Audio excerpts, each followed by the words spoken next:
Russia ইউক্রেনে শুরু হয়েছে ব্যাপক হামলা পাল্টা হামলা। ইউক্রেনে রাশিয়ার হামলায় শিশুসহ 6 জন নিহত ও আহত হয়েছে 20 জনেরও বেশি মানুষ।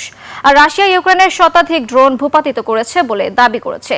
ইউক্রেনের পূর্ব ও দক্ষিণাঞ্চলীয় একাধিক এলাকায় একযোগে ড্রোন হামলা চালায় মস্কো। মধ্যবর্তী দনিপ্রপেট্রোভস্ক অঞ্চলে হামলায় আবাসিক বাড়িঘর, পোস্ট অফিস ও যানবাহন ক্ষতিগ্রস্ত হয়।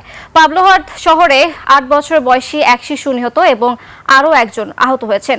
দক্ষিণাঞ্চলীয় ওডেসা অঞ্চলে রুশ হামলায় জ্বালানি ট্যাঙ্কার ও গ্যাস ট্যাঙ্কারে আগুন ধরে যায়। এতে হতাহত হন বেশ কয়েকজন। টানা বিমান হামলার সতর্কতার কারণে উদ্ধার অভিযানও ব্যাহত হচ্ছে। এছাড়া পূর্বাঞ্চলীয় দোনেৎস্ক শহরে পৃথক হামলায় মারা গেছে 3 জন।